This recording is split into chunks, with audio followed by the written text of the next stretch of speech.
All right, everyone, welcome to the sixth episode of Pure Grade Puroresu. Once again, I'm always shocked that I come back for yet another episode.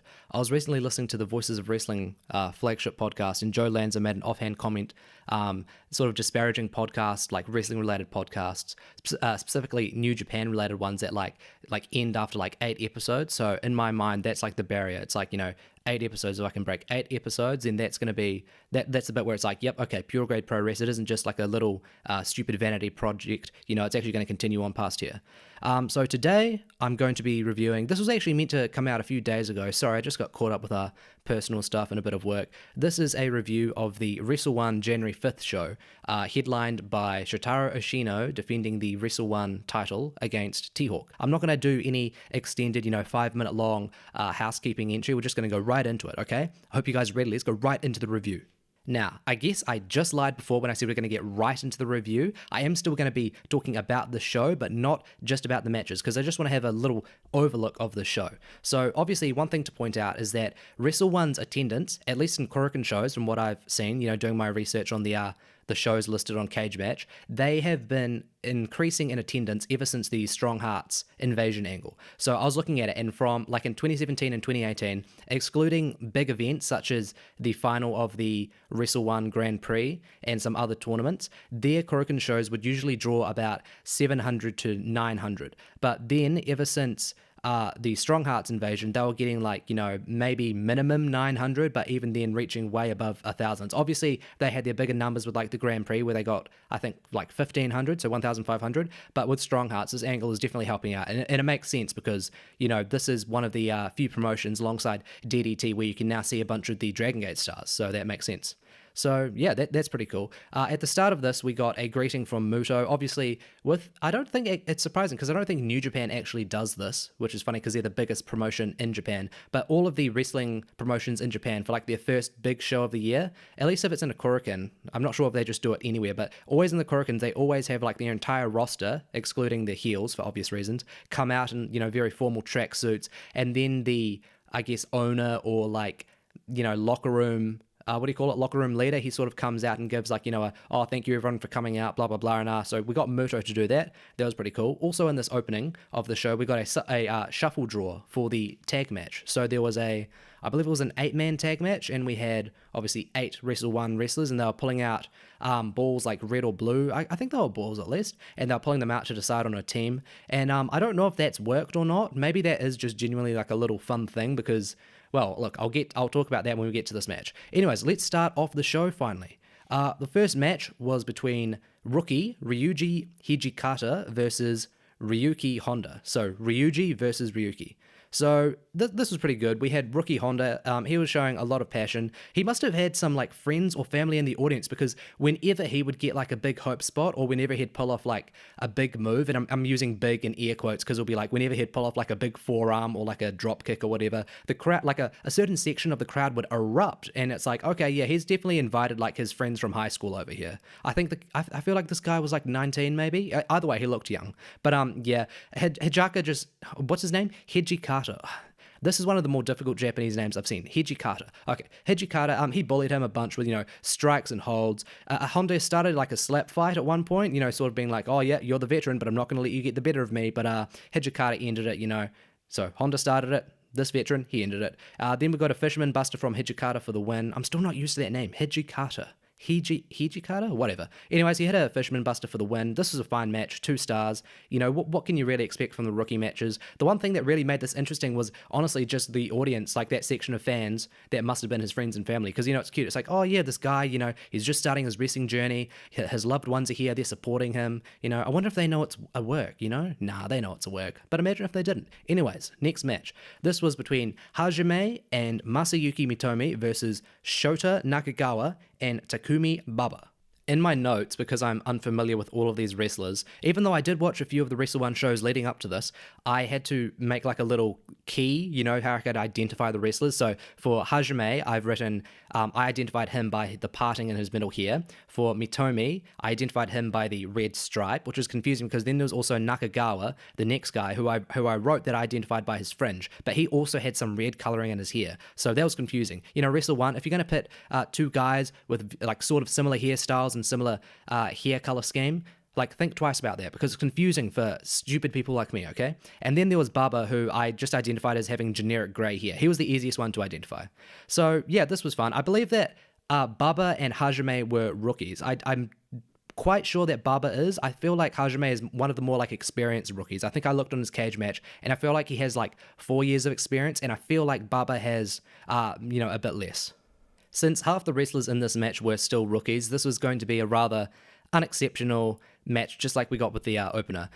We got some fine basic exchanges. I was surprising because in kayfabe there was some miscommunication between Hajime and Matomi. They were sort of getting annoyed with each other and hitting each other, and Hajime was he was trying to keep up with Matomi. Like, Matomi would try to set up a spot, and Hajime would be like, "Oh, yep, we're going to do this spot," but then he would, like, either purposely mess it up or he just had no idea what to do. Like, there was one point where Matomi was trying to get them both to do a 2-man suplex on one person, but then he ended up going for a backdrop suplex on the opponent. So then both of them are just pulling the opponent in opposite ways, and that was pretty funny. Watching them trying to do that. Hajime accidentally hit Matomi with a joint brainbuster on Baba because of that. This was immediately after the failed first attempt of their double suplex, where this time Matomi, he's waiting for Hajime to get on the other side of his opponent, and Hajime's sort of scatting it out, going on both sides, but then he goes on Baba's side, and so him and Baba Baba obviously intends it, but Hajime, I think accidentally, unless he was trying to be sneaky, but he ended up suplexing his own tag team partner with the opposing partner. So that sort of comedy was really the only appeal this match had. Like, there were some decent exchanges other than that, but that was about it. Nakagawa, he impressed me a bit. He had some, like, scary dives to the outside, and there was one where Matomi totally bailed on catching him, causing him to basically fall, like, flat on his back. So almost on his neck. That was one of those where I'm constantly pressing the left key on my keyboard, being like, oh, I got to see that again. Is he okay? And after I'd done that about 10 times, I was like, okay, I think I can continue watching this match, knowing I didn't just see a guy paralyze himself in the ring. So that's always good. You don't like to watch a match and see someone paralyze himself in the ring. You got to be sure. So then Hajime and Matomi, they finally started hitting some moves in tandem. And obviously this was like a big pop because it's not like this is like a year-long storyline, but in this, at least, because, I haven't been watching Wrestle-1 for that long, but at least in this match, it was a nice little enclosed story of these two guys, the one guy who's more experienced, trying to get this, blasted rookie to just help him out and stop actually, making ruining their attempts at winning this match. And then they finally started putting some moves together, so that was pretty cool. And then Hajime was showing some way more impressive movement. Like, it seemed to quite be in terms with kayfabe, where he was presenting himself as a dullard who looked really awkward and lost in the ring, but then he showed some decent movement. He looked way more comfortable coming off the ropes, and he was hitting some nice power moves as well. He hit oh god, just a second, there's a bloody cat. Sorry everyone, I just had to abandon my recording there because this bloody black cat from the neighbors, it keeps coming over. It scares our beautiful little cats over here. It chases them into the house. So you know what? I just had to put that cat in its place, okay? If I was really smart, I'd make like a really cool analogy here, being like, oh yeah, I had to go all Suzuki on that cat's ass, and that cat was like a young lion in this scenario. But you know what? I think I'm above that, so I'm not going to stoop to that level. Anyways, what was I saying? Let's get back on with the review. So, in keeping with the theme of Hajime's redemption throughout this very short 9-minute match, Hajime ended up getting the win on Baba. He had like a sort of swinging fireman's carry move, sort of like, I feel like I'm always referencing John Cena's AA in all of these reviews. What is it with Japanese indie wrestling promotions always having wrestlers do moves that are so similar to the AA? But anyways, it looked like he was doing an AA, but instead of like purposely like flipping the opponent over the shoulder, he sort of like swung him around his shoulder. And I was thinking it also could have been a failed like swinging cutter by the way that he looked like he was trying to grab the guy's head, but there was nothing there to actually grab. So anyways, there was that. But I actually enjoyed this. So this was 2.5 stars. I think I just made like a really random comment earlier on being like, oh, the only appeal here was the comedy. But I must have misremembered. But as I was going through my notes, I was like, actually, no, this was actually a pretty fun match because you had that story of Hajime being all lost and like, having like a mini redemption story here. Like, hey, he's just gone through what most wrestlers won't go through in like a year, that sort of development process. Obviously it was just for fun, and he actually ended up impressing me by the end. So this was a fun match. Next match was what was this match? I barely remember this match. Oh no, wait, I remember this. Yeah, this was the shuffle tag match. So, as I said at the start, there were teams. I don't know if it was worked or not. Who really cares? So 8 wrestlers in the ring. They were drawing like red and blue balls to determine what team they were going to be on. And so we ended up with Daiki Inaba, Kuma Arashi, Masayuki Kono, and Yusuke Kodama versus Alejandro. Or do they? I know that's probably pronounced Alejandro, but do the Japanese pronounce it differently just because it's like a foreign name? Anyways, versus Alejandro, Kenichiro Arai, Manabu Soya, Mazada, and Shuji Kondo. So, if you follow Wrestle-1 or just the Japanese indie scene in general, there are some like really impressive wrestlers in this lineup. So look, we've got Kondo, Soya. Some people don't like Arai. I like Arai. Then you've got Kuma Arashi, also known as Kumagoro before his recent name change. Then you've also got Yusuke Kodama, who I've just gotten into. So seeing this and knowing how like Wrestle-1, like the last at least 6 months, they've really put a lot of effort into their multi-man tags. I was excited for this, but it ended up being something that was relatively short. First of all, I think it was like, I'm gonna have to check. Let me see. Yeah, so this only went like just over 11 minutes. So if Wrestle-1 was going for a thing where it's like, oh yeah, let's give the fans like a random amalgamation of their favorite wrestlers, this will be fun, then it's like, you're really just going to give us 10 minutes for that sort of, like that's not even enough time to really flesh out this idea. Anyways, the match was okay. I didn't enjoy it too much though. The approach to this was that since these are randomly assigned teams, there are obviously issues on both teams because it's not like you're having like a stable like Enfant Terribles. I'm still not sure how to say that because is that French or Spanish? Enfant is French.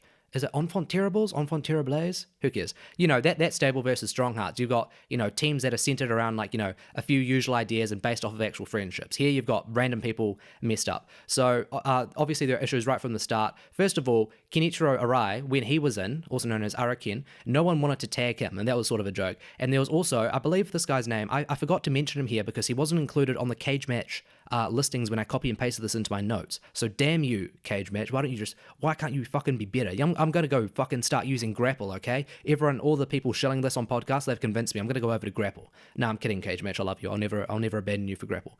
What was I saying? Oh yeah, the guy's name, Sato. I think his first name is Sugutaka Sato. So he was on the team with Kuma Arashi, and he was immediately attacking Rashi, you know, right from the get-go. So obviously you've got both teams with some internal conflict right away. Alejandro, he was the luchador on the team with Kondo and Soya. He was pretty entertaining. He's impressed me in some multi-man tags that I've seen him in before. And his bit here was that he was constantly attacking Masayuki Kono very passionately. And obviously the joke is, oh, Alejandro, he's a, you know, luchador of small stature, and Kono, not Kondo, Kono, this dude, I looked it up, he's like 6'5", I think.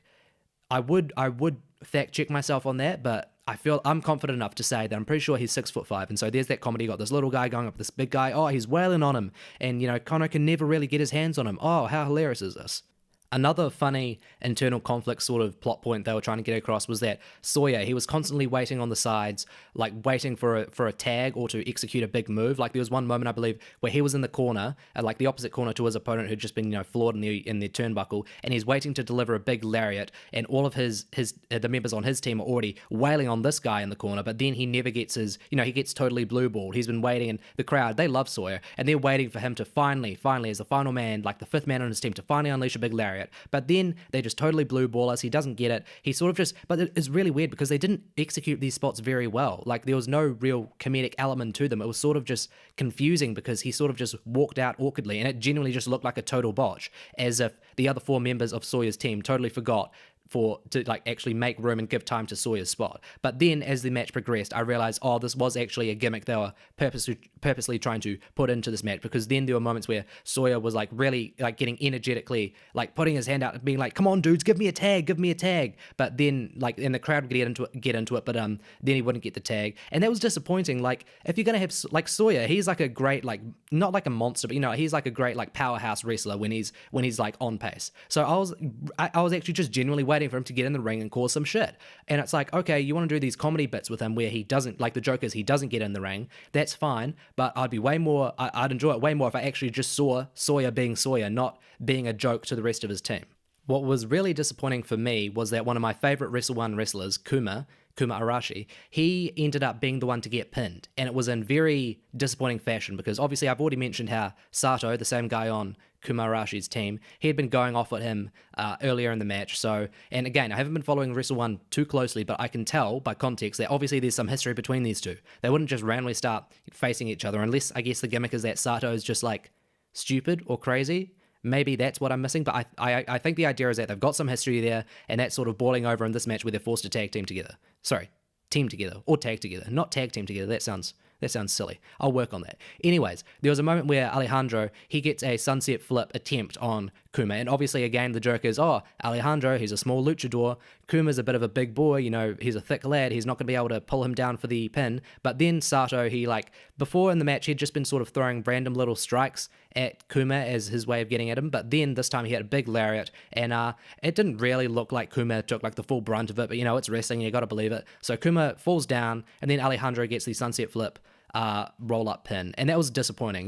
This is a pretty disappointing match. It was pretty comedy heavy. I can understand the fans enjoying it just for the silliness of saying, oh, there's my favorite wrestler, oh, what's he doing? This is a very silly moment, but honestly, I would have preferred just a straight-up wrestling match. I only gave this 2.25 stars. If you're a long-time Wrestle-1 fan, you'll probably enjoy this. For more newcomers like me, it wasn't really my style.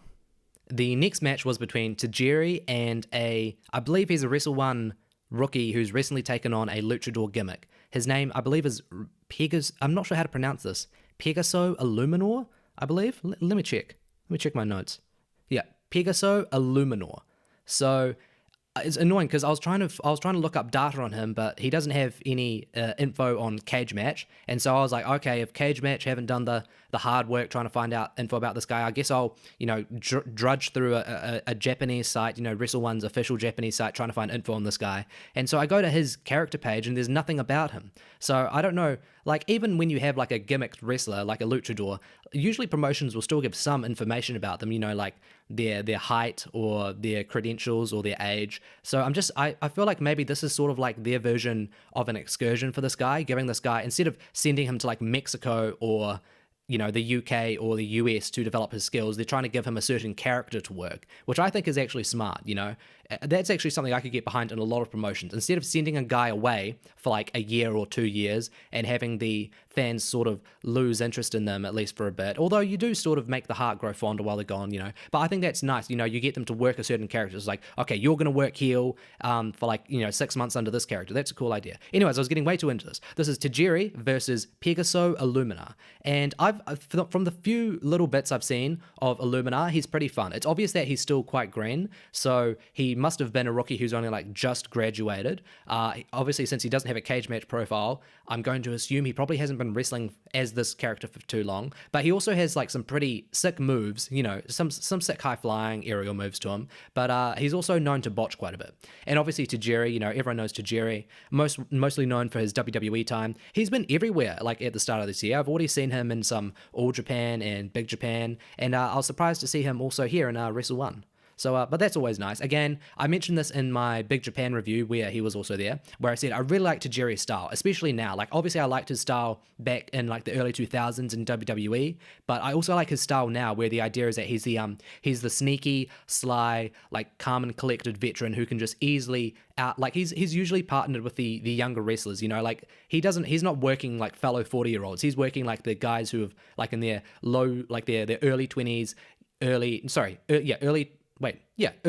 to early 30s. He's working that range, so he gets to play the role of outsmarting someone, and it usually always ends with him biting off more that he can chew. The guy that he's been making fun of usually ends up showing a bit of fight, and then Tajiri's oh shit, gotta use the mist, I've been pushed to my limit, and that's usually how he gets his wins. That's always been a bit disappointing, but again, it's Tajiri, and it's the Japanese mist. How you can't be a fan of Japanese wrestling and not like the mist, okay? I can understand if it's executed poorly, but Tajiri usually hits that stuff perfectly. So look, I'm not going to have any Tajiri slander, okay? Now, if I can control myself and focus on just reviewing the match, this was quite good. We only saw 10 minutes of the apparently 15 minutes that it actually went. So again, you've always got that issue when you're watching clip matches from Samurai TV airings. This was fine though. It was, I gave it 2.5 stars. Early on, we had Tajiri being his, usual silly self. I hadn't seen him doing these spots. It's always a joke, he's got that sort of, he looks like he's almost smirking at these wrestlers at the start.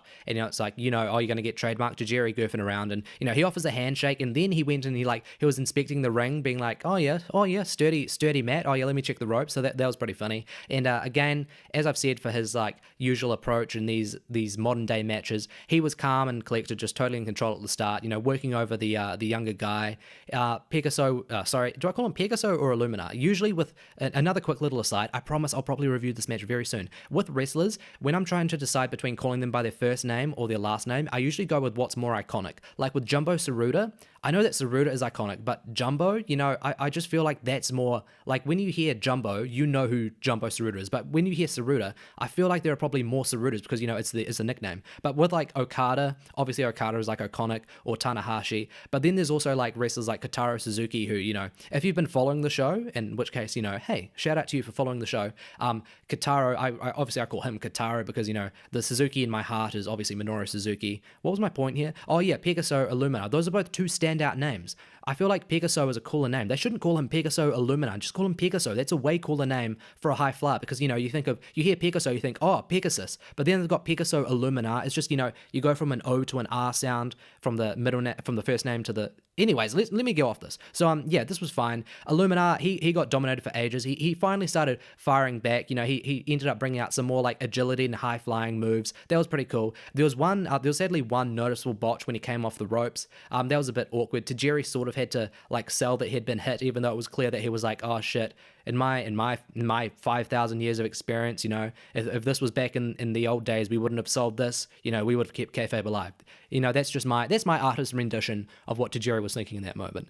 So a little like mini story within this match was that Tajiri was constantly trying to hit the buzzsaw kick, obviously his signature move, and he had two failed ones, but then he finally ended up hitting two more to put Pegaso away. So this ended up being fine. I wish that Pegaso could have got a bit more time to show off his skills, and it would have been better if he didn't have that one botch. But again, I always enjoy Tajiri's stuff. Even though people really think that he's boring, I think that he comes across as methodical, There's a very clear line in like, especially Japanese wrestling. Like there are people that some wrestlers where people are like, oh yeah, they're just so methodical, they put so much detail into every movement. But to some other people, that wrestler just comes off as totally fucking dull. And for Tajiri, for me, he comes off as methodical and interesting, Again, I won't have any Tajiri slander in the comments, okay? Next match. This was one of the bigger matches. It's crazy. I'm only 20 minutes in and I'm already up to the semi-main event of the evening. God. It's amazing what happens when you've got such a relatively lackluster show, I guess. Like, don't get me wrong, none of these matches... Actually, I'll say there was at least one bad match, and I'd say most of these other matches have been passable. But anyways, sorry, I didn't finish that sentence. I'm always doing that. I'm starting sentences and then just letting them go wherever they go. My point with that was that this flew by because there wasn't much happening, and these were clipped matches, so, I didn't have many comments. But now, this is when the extended analysis, I guess, starts coming out. So this was Strong Hearts versus the Wrestle-1, what is basically the Wrestle-1 home army. And, that's sort of similar to the Seki-gun in, not the Suzuki-gun, the Seki-gun in New Japan. Which, interesting enough, another quick little aside, I was looking up what Seki-gun actually meant, because I've always heard people refer to that as the home army, and turns out the actual translation of Seki-gun is the Japanese Red Army. And so I looked that up, and it turns out it was like a communist terrorist group. That was what they were. So I was like... I'm calling like Yuji Nagata and Manabu Nakanishi, and when they're teaming with like three others in a tag match, I'm basically calling them a communist terrorist group, when I call them as the Seki-gun. Anyways, that was a quick little side. So yeah, this was Strong Hearts versus the Wrestle-1 sort of home team. What's interesting here is on the December 26th match from last year, which only aired, I think only like a week or maybe like a few days before this January 5th show aired, there was Jun Todokoro, who is the rookie. I almost called him a young lion. I was close there, guys. But yeah, the rookie, he teamed with the Enfant Terribles team to face Strong Hearts. And it was funny because in the post-match, he was sort of getting on Mike. I'm pretty sure I remember this correctly. He was sort of getting on Mike, being all confident because, he'd been with like a big team, Enfant Terribles, and they had won the match. But then Enfant Terribles ended up turning on him. Ashino and Kuma, they ended up like beating him down. And then it looked like Strong Hearts were going to offer him a position being like, oh, wow, we just saw the Enfant Terribles. Even though they teamed with you, they just turned on you. Hey, that's what they're about. That's what Wrestle-1 is about. But come join the Strong Hearts. And then Todokoro, he was sort of considering it, but it's not like he really made a gesture where it was like, okay, I'm going to accept them. At least if I'm remembering correctly. I don't believe he actually was like, oh yeah, I'm definitely going to put out my hand and shake, I believe it was Lindeman's hand. I don't think he was like, I'm going to shake Lindeman's hand and join this team. But then Strong Hearts turned on him. So he was in a match with one team, and then by the end of the match, both of those teams had turned against him and beaten him up. And so it was at the end of that show that it was like, IKEMEN, who else? I believe it was also Kondo. They ran out and they sort of saved him. So they're acting as the Wrestle-1 home army. They're the ones who aren't really part of any established stable, at least not alongside the likes of Strong Heart or Enfant Terribles. So they've sort of banded together. They're trying to like fight off, the evil, the dastardly sort of underhanded Enfant Terribles, as well as the outright, invading evil Strong Hearts team. So yeah, so we had Todokoro teaming with Andy Wu, Jiro Kuroshio, which is also Ikemen, and Kaz Hayashi, and that was against the Strong Hearts team of Shima, the Chinese rookie, oh god, I'm going to be terrible at this, Duan Yingnang, I believe, and then obviously with Lindemann and Yoshioka. And Yoshioka is another one who he was one of the original. Well, I don't believe he was original. I don't want to say that, but he was like one of the sort of faithful Wrestle-1 roster members. And I believe it was only like maybe within the last 6 months that it has to be within the 6 months because that's when Strong Hearts was like created. But it was within like the last few months when he sort of turned his back on the promotion and joined up with Strong Hearts. So finally into the match, we got a great spot before the match even started. So obviously the Wrestle-1 home team, that's what I'm calling them, they're making their entrance into the ring. And obviously we know Ikemen, whatever. We know Ikemen, he likes to do an extended entrance.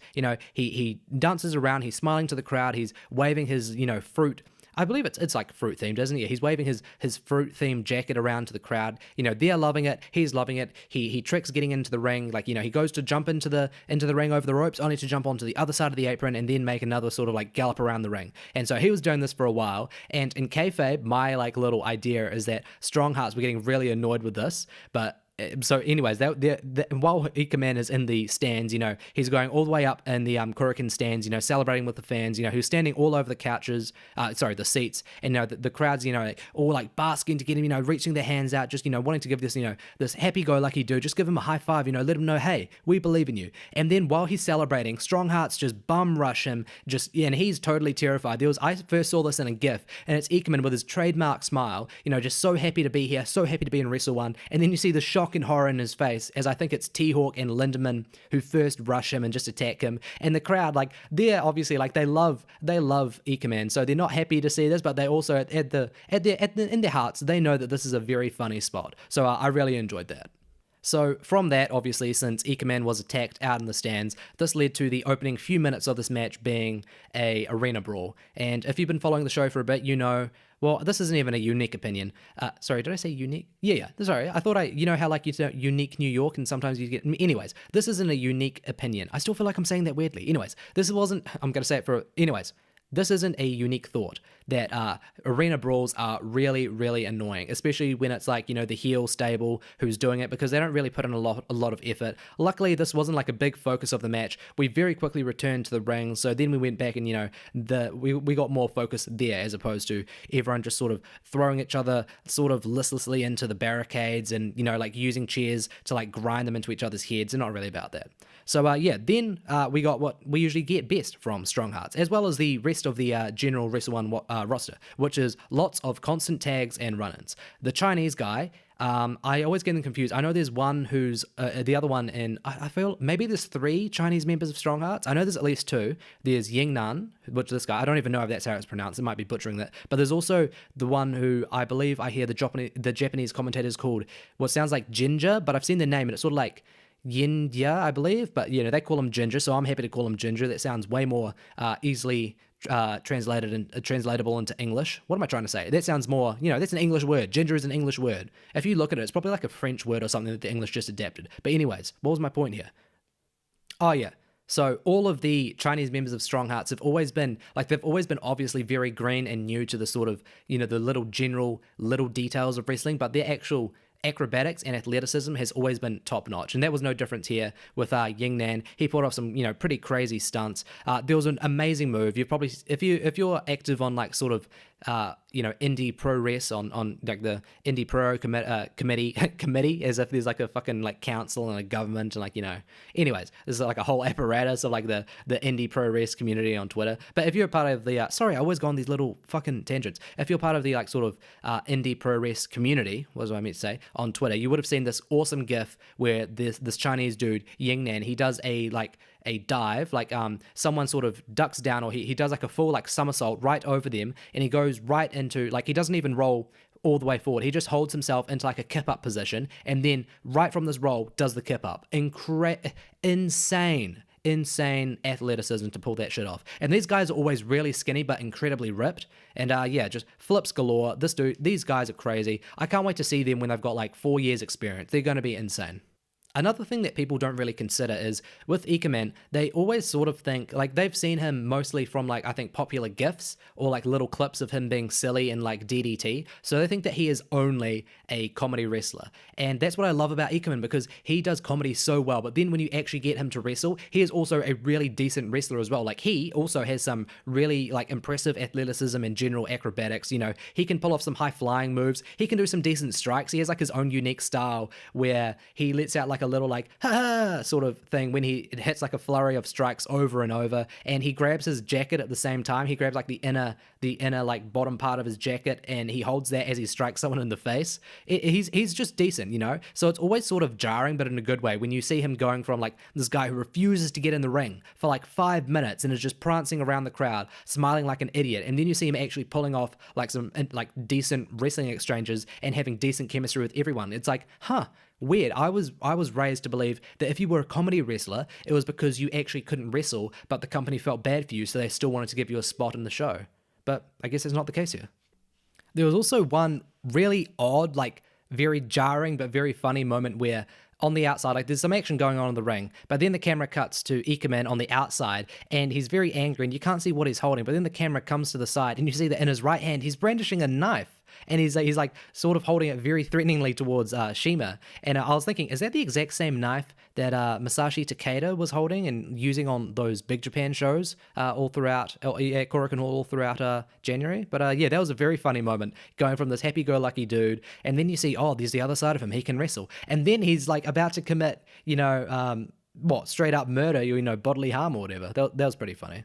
Of course, I can't just put praise on IKEMEN for this match, because, truth be told, everyone in this match was very good. I have to really praise the high-flying attacks of Kaz Hayashi, Yoshioka, and Andy. I don't know why I specifically referred to Hayashi with his first name, but there you go. Or is that his second name? I always get it confused in Japanese. Anyways, they were all great, and they were prominent in a lot of very fun run-ins and, like run on. Everyone's rushing in, everyone's getting in their shit. They were involved in a lot of those great moments in this match. Again, though, I sadly have to defer to IKEMEN as being the standout of the show, because whenever he would tag in, outside of his, generally very impressive wrestling, he was still like a fantastic comedy wrestler. And he was just performing these hilarious expressions and like these very odd sounding vocalizations, sort of like, I'll do like a little impression, I guess. They'll be like, that sort of thing, very high pitched, that he just, look, even though there's great wrestling, when IKEMEN's in the match, it's sort of like the comedy just, like, it overshadows it. And that's coming from someone who usually hates, like, non-pure wrestling matches. Like, if a match is going, like, totally gimmick, I usually hate it. But with IKEMEN, I guess because I know that he is a genuinely good wrestler, I can appreciate his comedy to the point where it actually becomes, like, my favorite part of the match. But anyways, there were nice tag team match from both the Wrestle-1 home team and the Strong Hearts team all throughout. Everyone's getting in their stuff. It's all, like, the chemistry is on point. Ended up finishing the match with 2 Meteoras from Shima onto IKEMEN. So for all that work and effort that IKEMEN put into making this match, making it a good solid tag team match, putting it into like, a higher category with his fantastic comedy, he ends up being the one to eat the pin. That's just not just, Anyways, this was like the first like actually good match on the show, which is a bit sad to say because we're already at, the second to last match. But I gave this, between 3.25 to 3.5 stars. Again, I feel like most other people would have been praising the Strong Hearts stuff, like their interactions more so than me, who's 90% of this review has just been going on and on about how awesome IKEMEN is. But if you've seen like the Strong Hearts stuff, you know what to expect. I was just going to be repeating, points and, making observations situations that everyone already knows about Strong Hearts. It's like, yeah, they pull off a lot of very smooth tag team moves. What else do we need to know? So yeah, if you like Strong Hearts, you'll like this match. If you like IKEMEN, you'll like this match. If you don't like IKEMEN, you'll probably hate this match just because of how heavily focused he was. But then again, you'll probably like the finish because, hey, he was the one to eat the pin. So there's that. Now, finally, we come to the main event, and this was the main reason that people watching the show, obviously, probably people still wanted to see the Strong Hearts matches, but let's be serious, Ashino versus T-Hawk, this is the match that everyone wanted to see, and coincidentally, this is the match that everyone is here to hear me give my thoughts on. So, first up, straight out, I'll just say this was a great match. I saw, look, again, this wasn't as overrated as I've seen some people with other indie pro wrestling matches, like Noah has like a big title match or All Japan has a big title match, immediately people are saying match of the year contender, and I didn't see that much here, and I thought, okay, good, because when someone's just throwing match of the year contender status at a match and I haven't seen the match, I'm immediately, look, I'm sorry, I'm human, I'm immediately going to be a bit skeptical. I'll be like, this company hasn't really been known to produce match of the year contenders before, are they really going to have one now? So luckily that wasn't the case here. People were like, the general opinion seemed to be on this match, oh yeah, this was a pretty great match, like on Cage Match, it's got like an 8.2, so that's like, that's like a steady, that's like what a top WWE match gets these days, and everyone and people consider those, match of the year contenders. But anyways, I digress. So yeah, this was a great match. Just to give the rating and get that out of the way, I'd give it like between 3 3/4 to 4 stars, which is like a great match. And again, people, just because I'm not giving this like 4 3/4 stars doesn't mean I thought this match was bad. Quite the opposite. I thought this was a great match, especially because this is really me seeing T-Hawk in a way that I haven't seen him before, because when I was watching him in Dragon Gate, I didn't see his babyface push, which according to longtime Dragon Gate fans was actually like almost basically like a total flop. I saw him right at the end where he'd become like the heel who was part of Berserk and Anti-Us. And was he part of RED when it just started? I think he had just left. I think that was part of the reason they formed RED out of Anti-Us. But yeah, I'd just seen him as a heel. So when I was watching Dragon Gate, I was like, wow, this dude is great. He's got so much charisma. He's feeding off the crowd. He's got some awesome strikes, great power moves. Why were people saying that this dude wasn't like a good wrestler? And then I was like, oh, okay, because apparently, I guess when he works babyface, for whatever reason, it just doesn't connect. But here in this match, like this is his first big singles match since leaving Dragon Gate. I think that's safe to say. I've been going through, checking up on his match guide and being like, yeah, I don't see anything that anyone else is pointing to. So this is the first opportunity to see, okay, what is T-Hawk like without the Dragon Gate restraints, I guess. And he was awesome in this match. This was totally the T-Hawk show.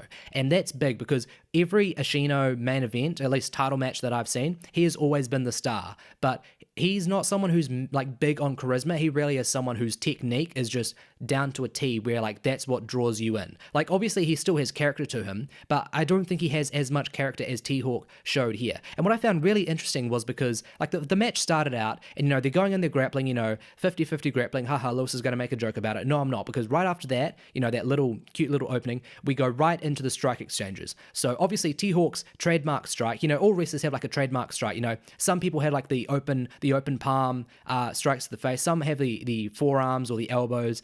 T-Hawk's choice, his strike of choice is the chop, just a straight up chop, and he just does it. He does it perfectly. He gets that really meaty, sharp impact on him. And so he's just destroying Ashino's chest. He's leaving it all marked and bruised after like a few minutes of just throwing them out. And Ashino's been replying with uppercuts, and those were some really, pretty beastly uppercuts as well. But T-Hawk managed to gain control, like just through those chops. And Ashino's trying to keep like a cool demeanor because, his gimmick is like, oh, I'm this young prodigy, I'm a total destroyer. I'm the king. I'm the face of Wrestle-1. I'm the multiple time champion. I'm not going to let this guy get to me. But it's clear that he's taking quite a beating, and you can just look at his chest, turning like little bits of purple, and you can clearly see that T-Hawk's having an effect. And T-Hawk, he's really playing off of that. He's constantly looking out to the crowd. It's not clear if he's actually trying to get them to boo him or he's actually trying to feed off the energy, because there is a big contingent of like Strong Heart fans. I wouldn't be surprised if there are literally just like Strong Heart fans who just follow Strong Hearts from Japanese promotion to Japanese promotion, as opposed to them just being like pure Wrestle-1 fans, because T-Hawk would get like a strong amount of boos, but then also like a very strong contingent of the crowd would give like some support. And I noticed they were usually female fans, so probably the the male attractiveness factor there playing in for T-Hawk. And yeah, he was just feeding off the crowd.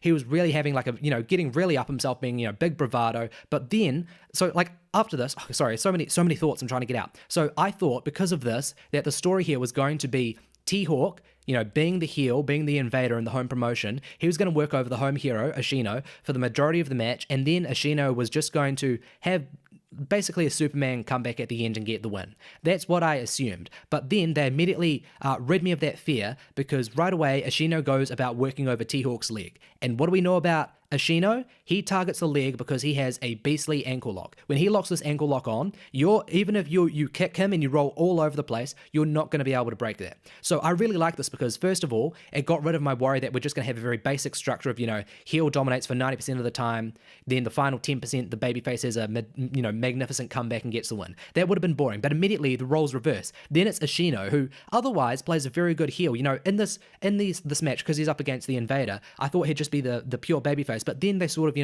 I don't want to use grey morality because that's sort of like a pretentious, overused term, but that's what it basically felt like. They were sort of, blending the line between who was good and bad, because then Ashino's the one in control, and T-Hawk's doing some really good selling, some very like anguish screams, and it almost...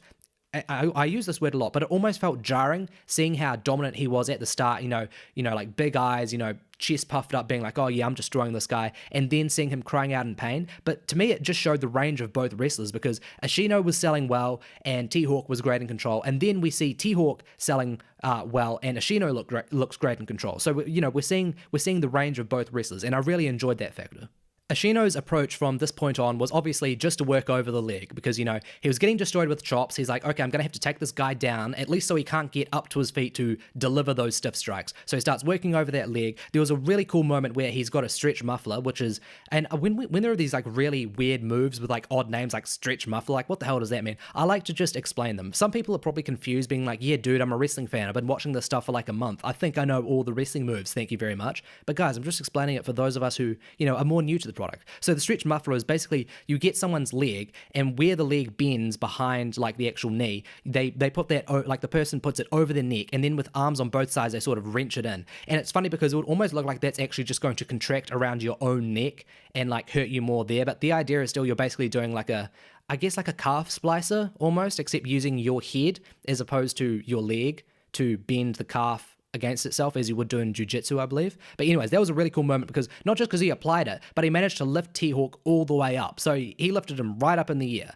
And I know it's probably more impressive in idea than actual execution, because it's probably like, oh yeah, T-Hawk was distributing his weight so that Ashino could lift him up. But, it still looked pretty cool. Eventually, T-Hawk managed to fight back to equal ground, and then he just went back to those chops. He was like, damn it, I was in control with these chops at the start. I'm going to just have to go back to these. So he finally got back to his feet, but as he's moving around, he's still showing the leg damage. And I feel like this was another criticism I heard of T-Hawk, although to be fair, this is a criticism leveled at all Dragon Gate wrestlers, so maybe take this with a grain of salt, or maybe accept it, on its face, do whatever the hell you want. But I feel like he was always criticized for his selling. But I'll say, at least for the first half of the match, for the short term that he was making a display of his leg, he was doing a very good job.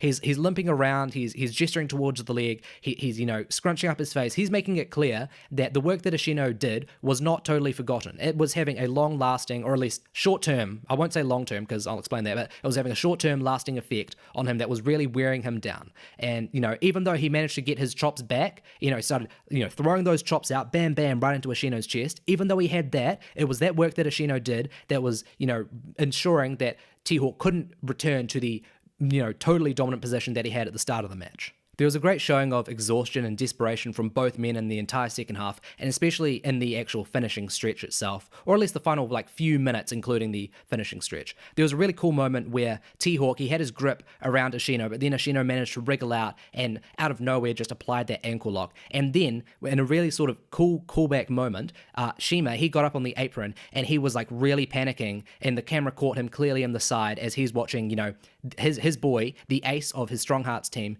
be close to tapping out. And this was, I say this is a really cool callback, because on the 26th of December show, Ashino, he managed to get the win because he tapped out Shima with that ankle lock. And in that was where Ashino showed his trademark, like unbreakable ankle lock, where no matter what Shima was trying to do, he'd kick Ashino in the face, he'd kick at his arms, he'd do his best to roll around. Ashino just would not let go of that ankle. And so, the idea is here, Shima's like, oh shit, that's what I fell to, now my boy's going to fall to it. And they did a really good sequence where even though I knew the result of this match beforehand, like a few weeks in advance, I still found it like very good, execution from both men, where T-Hawk is, teasing a tap out, and he's just doing a great job, trying to, like, doing his best to just get Ashino off him. He's like, just booting him, get the fuck off me, Ashino. And Ashino's just not letting go of that foot. Although to be fair, I think there actually were a few moments where T-Hawk would roll, and as they were like sort of doing a more complex roll, Ashino would, outside of kayfabe, accidentally drop the foot, but he'd immediately pick it up. So, got to have a little bit of leniency here. But in the end, he actually finally managed to get out of the ankle lock. I think he just kept booting Ashino, and then like one boot just finally knocked Ashino off. It was sort of underwhelming, but it was a cool moment because you've been waiting for like at least a minute, I'd say, of T-Hawk being, probably not, actually I don't think it was a minute. If it was a full minute, then that must have been a very compelling sequence in real time, because if I watched that and then I found out it was 60 seconds, like I'll be like, okay, that's probably a bit too long to be in an ankle lock or any submission hold really without tapping out. But then it looked like, okay, well, T-Hawk, he's already had this leg totally weakened, and now he's just had Ashino's signature, one of his signature moves at least, applied to the leg. Now T-Hawk should be, easy pickings for Ashino. So Ashino delivered a bunch of German suplexes. Again, like he doesn't, sorry, I said again as if I've made this point already. I haven't, but I have in my head. That's the point. But he has Master of Suplex on his black tights. That's there for a reason, because he has some beautiful German suplexes. So yeah, in a very hype sequence, he hits a bunch of German suplexes on T-Hawk, goes for the pin, and somehow T-Hawk survives. It was pretty crazy. The crowd was absolutely eating all of this up. So at this point, it's looking like, okay, T-Hawk's given a good showing, but now it's time for the Wrestle-1 ace to reestablish himself and like end this match. It's like, okay, T-Hawk, he's done. He's totally done. But then, out of nowhere, T-Hawk gets like a massive surge of power. He hits his, I believe it's the Cerberus knee. The Japanese commentators say Cereberus, but I think that's just the Japanese like inflection. I believe it's the Cerberus knee. I feel like it's like a Greek god or something. Wasn't that what Antias, the Dragon Gate stable, was related to? Anyways, again, I'm interrupting my own bloody review. He hits that knee, and that knee that T-Hawk does, it's very unique. I don't feel like any other wrestlers, at least in Japan, hit a knee to a seated opponent exactly like he does. Like, it's not like a Shining Wizard. It wasn't like the Bombardier, and it's not like the what's that golden, like the golden trigger that Omega and Ibushi does, or did at least in Japan. Who knows if they'll do it anywhere else. So it wasn't like that, but he just gets fantastic impact of it. Just the way he like jolts his hips and like swings his head back on it. He just adds like obviously there's not much impact on it, but just those little movements of the body, twisting of the hips,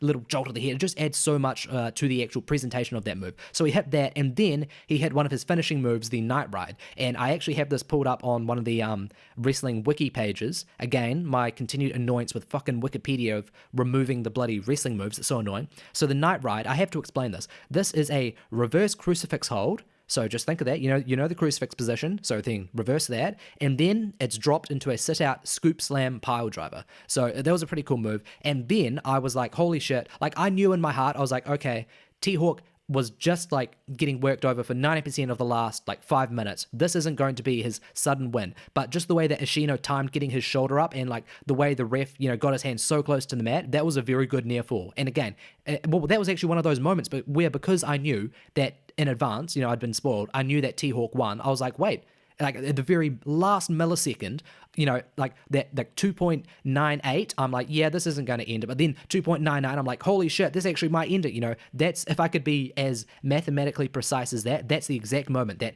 0.001, yeah, that 0.00, wait, oh, I'm getting confused. Anyways, you know what I mean. It was at that point when I was like, holy shit, this might be it. But of course, Ashino gets up. He's not going to, he just dominated the last part of this match. He's not going to get beaten like that. So, like I said, I bet on that near fall, but at the very last like nanosecond was when I bet on it. But then immediately afterwards, I'm back to normal mode, clear thinking, rational person. I'm like, of course that wasn't going to end there. But then I'm like, T-Hawk did just hit 2 of his finishes though, so this match is pretty quickly progressing towards what must be the finish. And the crowd was aware of this as well. They've been going crazy these last like 10 minutes, and it's just been getting progressively more and more intense. And then T-Hawk, he's in the corner, he's waiting for Ashino to get up to his knees. Just as Ashino finally gets up to one knee, T-Hawk like leans back, does like a sort of like pose where it's almost like he's like appealing to God or something, he's just like, or just like showing off his chest, being like, oh, look at my glory or something like that, maybe that's my pretentious thing for the week. I feel like these last few episodes, I feel like I haven't been doing like a little pretentious sort of, take on the, the secret story in the match, but that's what I thought. He's sort of like, oh, look at my brilliance, and then he goes and hits one more Cerberus knee, and he gets the win. And again, a fantastic knee strike. Ashino, he looked totally like dead behind the eyes, totally like, oh shit, what's about to happen? Then he gets stunned by that move. He looks like totally out of it. He looked like a mixture of like, he looked more disappointed than he did knocked out, as if it was almost like T-Hawk crushed his spirit, okay? That's my second pretentious take of the episode. He looked totally crushed, as if, holy shit, this invading guy from this, douchebag heel stable, he's just defeated me, the Wrestle-1 ace, in the Wrestle-1 ring. How embarrassing. And I think it was the Voices of Wrestling guys, Rich and Joe, I believe they said that they heard the crowd, like, get deflated when they saw T-Hawk eventually get the 3 count. But I was listening for that, and I didn't hear that. I didn't hear any audible, like, sighs or boos. I heard more like genuine shock, which isn't a bad thing. Not that even people being disappointed is a bad thing in itself, because hey, it's wrestling, it's an art form. You want to experience the range of emotions. But I heard people more excited for this. People being, because I can imagine that, because Ashino's been the ace in Wrestle-1 for, I feel like 2 years now, and now you've got this, you've got this cool outside invasion angle, because that's what Strong Hearts are. They are a cool heel stable. Like, it's difficult to keep them heels, even when you have them,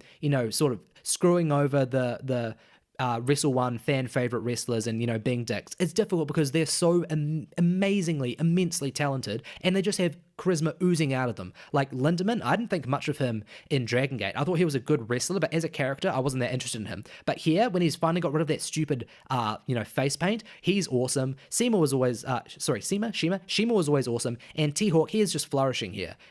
I haven't seen too much of him in Wrestle-1, but every time I've seen him, he's been a total star. As I said, he feeds off the crowd. He looks so invested in all of his work. He looks like an individual who's only out for himself. And not saying that's like a totally morally good characteristic or whatever, but it's a compelling character. It's like, okay, this guy, I get his character. I see a few gestures and poses from him. I see those facial expressions, and I see like the fire in his eyes. Damn it, I see more pretentious analysis. I see the passion in him, and it's like, damn, I can connect with this guy, even if I don't agree with him being so rude to the people.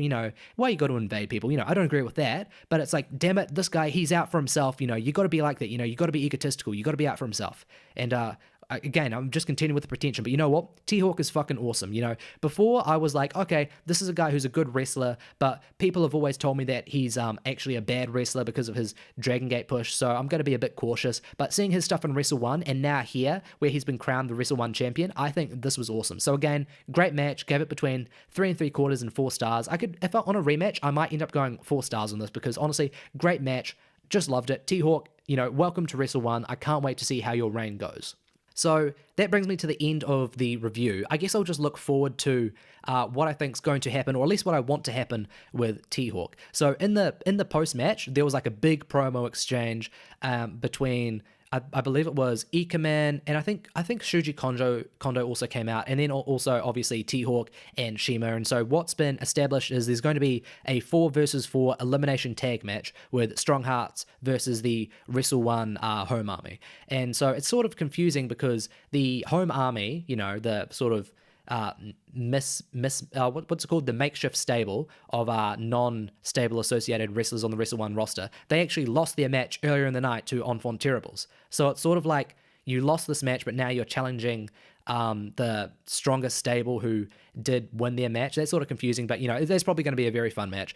I just realized I accidentally said that the Wrestle-1 home army lost to Enfant Terribles. Obviously, I meant they lost to Strong Hearts themselves. So now it's like they're immediately asking for a rematch. I guess the kayfabe reason why they would ask for a rematch instead of Strong Hearts just saying, no, we just beat you literally 30 minutes ago, we are done, is because they're doing a elimination style. So, you know, that'll heighten the match. I always enjoy elimination matches in Japan. You know, it was sort of like an overdone concept in the West, you know, especially with like Survivor Series, but with these crazy tag team matches in like, you know, New Japan and Wrestle-1 and also Dragon Gate, the elimination style, it really works well. Another thing that's of interest was Shima, when he went on the mic, he actually pointed out, I forgot this, but then I'm referring to my notes, he actually pointed out exactly what I'd been saying about how Strong Hearts had livened up Wrestle-1 with their invasion angle. So, you know, look, even Shima himself is pointing that out, you know, it's not just me looking at some stats and, you know, bullshitting it together. Shima himself, the chosen one, has pointed out that fact itself. So you know what? It's a fact. We got to accept it. Shima said so, okay? In regards to T-Hawk's title reign, what I think, or at least I'm not sure if look, there's a difference between what I think is going to happen and what I want to happen.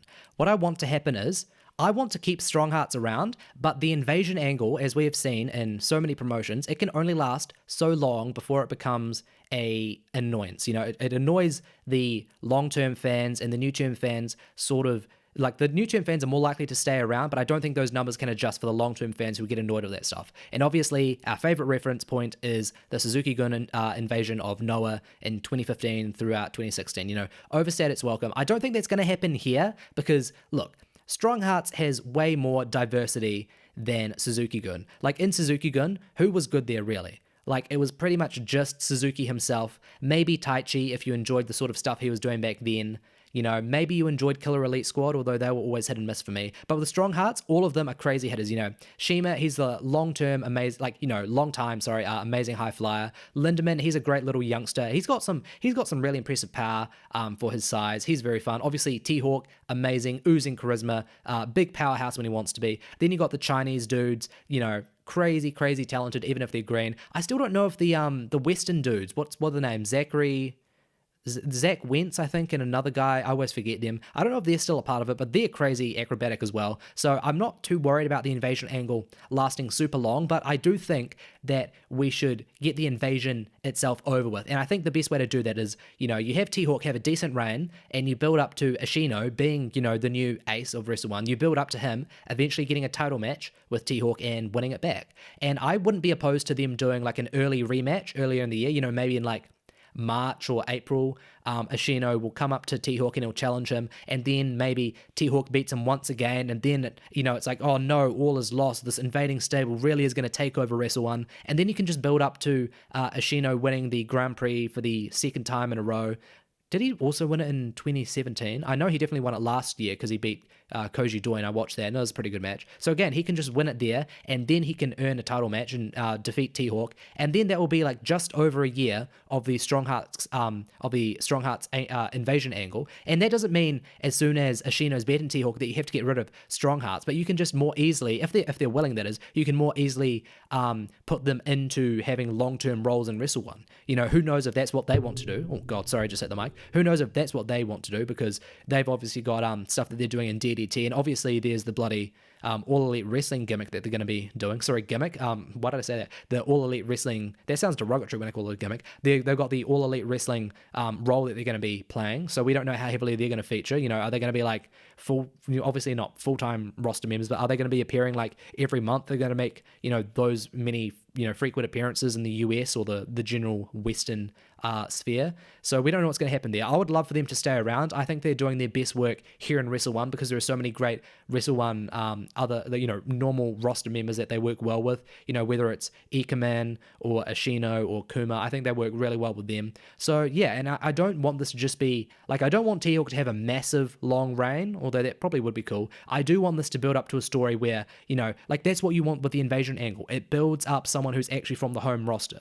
Like what happened with Noah was they ended up building up Nakajima. Like he was the one to finally vanquish Sugiura, and to a lesser extent he also was influential in vanquishing Sugiura from Suzuki-gun. Not obviously Sugiura stayed with Noah, but then he also helped with vanquishing Suzuki from Noah itself, because he beat him in the Global League finals, and then it was Sugiura who finally vanquished him.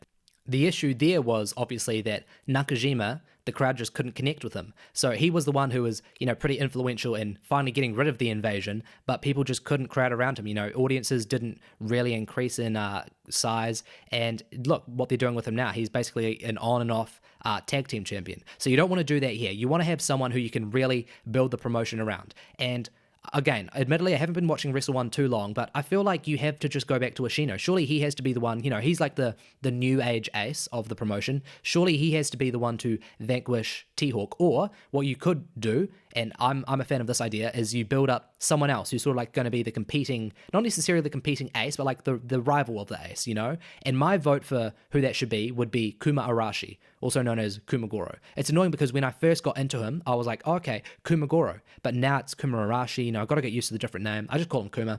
If it was Kuma, who was actually the one to sort of, and when I say vanquish, I just mean beat T-Hawk in like the biggest show, which is obviously the, Wrestle-1 in Yokohama show in September, I believe that's it. If he ended up winning the Grand Prix and then defeating T-Hawk, that would be great because not only would it elevate Kuma, but then you've also got someone for Ashino to feud with in future, because Ashino has beaten him before, and obviously they're part of Enfant Terribles right now, but there's no issue in having a rivalry, a friendly rivalry between stablemates, especially when there's history there, bad blood in their past. So that would be really cool. That's what I would do. I don't want T-Hawk to just lose the title back like a month later or something. I definitely don't want him to be a transitional champion. I want this to lead to a compelling story, and I can only think of this being like, I don't think this can be messed up, because even if they have like a story that I don't really enjoy, I feel like we're going to get a lot of great matches out of this, especially as long as T-Hawk is involved. And again, if Ashino is going to be involved and Kuma, as I at least have my fingers crossed and pray is going to happen, then we're definitely going to get some great matches. All right, everyone, that is the episode for this week. Sorry it took so long to get this out. If you were following me, at least on my Big Japan, my recent episode 5, I said I was hopefully going to get this Wrestle-1 review out like in a day, but then it ended up taking me like 4 or 5 days. Sorry about that. As I said, I just had a few personal things and work-related things come up that just got in the way, but I finally got time to sit down and pump this one out, and I'm glad I did. I can't say that this was, as a show, I can't say this was a very good show. This was a mediocre show overall, and that's just because, when you've got 6 matches and 4 of them are totally, acceptable, but ultimately totally forgettable, you can't say it's a very good show. And look, there were 2 matches that were good. One was only slightly good, where it's like, oh yeah, this was enjoyable. And then one that was great, which was really, sadly, the only selling point, that Ashino versus T-Hawk match. And I feel like that's the only match. I feel like when people click on the Wrestle-1 January 5th show, I feel like they're going right to that 1 hour, 20 minute point just to watch this match. So I don't feel too bad. I don't think people are going to be annoyed being like, oh, why are you shitting on this show? Why are you shitting on Wrestle-1? Because I don't think anyone can really honestly look at me and tell me that this show, top to bottom was a great show. If I had to pick my standout wrestler, it would be very easy because it was T-Hawk. Look, I went on about him enough. I bet a few of you are probably thinking he's just going to say IKEMEN. IKEMEN, people being like, oh, he's just going to say IKEMEN because he went on about him for 20 fucking minutes in that random tag match. But no, honestly, T-Hawk, I've already gone on about him enough, great charisma, great strikes, just great energy. He's one of those wrestlers that I connect with. I sense his passion. He was awesome. He's a total standout. And obviously, match of the show was Ashino versus T-Hawk. Definitely go out of your way to see that. One of the better matches I've seen this year. This will definitely be making my... Oh yeah, this is another thing. I guess I'm into the sort of... finishing comments section now. So looking forward to my next few episodes. I'm going to be doing a special episode where I look at the sort of top matches of January for Puroresu, and I feel like I'm sort of struggling to make a top 10 just because there are a bunch of good matches, but then I'm like, how do I pick these and sort of make a top 10, or if it's a top 20 or whatever. So my point being there that this T-Hawk versus Ashino match, that's definitely going to feature there. Obviously we've got New Japan's New Beginning tour coming up. I am not sure how I'm going to do my preview. I think I'm going to preview the 3 shows, and even though the first 2 take place on the 2nd and 3rd of February, and then the next, the third one is on the 11th, a week later. But I think I'm just going to put out a total preview. I feel like I'll get my previews out of the way quicker because, it's not like I'm going to be like, okay, let's see, we got Shota Umino versus Ren Narita. Let me give a 10-minute analysis of this match and what I think is going to happen. Obviously, I'm just going to run through the important matches on those shows. So, look forward to that. I'm not exactly sure what I'm going to be reviewing after that. I was thinking I should do a Joshi review of the recent Sendai Girl shows, and maybe actually there's a Stardom show that recently aired. I might do that, but I feel like then I'm pushing myself to put out way too many episodes a week and my voice just gets weak. Anyways, you guys don't care about this. Look, my point being, thanks for listening. Leave some feedback. Look, the show has a very small following. If you like the show and you want to help out, look, you don't need to leave me a like, although that does help. You don't need to subscribe, although that does help, and it does help you out. What I really want is the discussion. If you found me through Reddit or YouTube or Facebook, and at least if you made it this far, leave a comment, let me know your opinions. You don't have to agree with me. You may think that the main event was shit, or you may think it was one of the best matches ever, and for either of those reasons, you may think I was totally wrong in my analysis. Let me know. If you just want to ask me general questions, like wrestling related, go for it. I enjoy it. I love the discussion. We all love pro wrestling here, so especially pro wrestling. So yeah, let's just get into it. Thanks for joining me, guys. This is it. This is the end of the episode. I'll catch you guys on the next one. Probably the New Japan New Beginning preview. I'll be doing a review later on anyways. Yeah, see you guys later. Peace. Later. Bye. See you later. Bye. Out of here. Bye. Peace. Later, boys.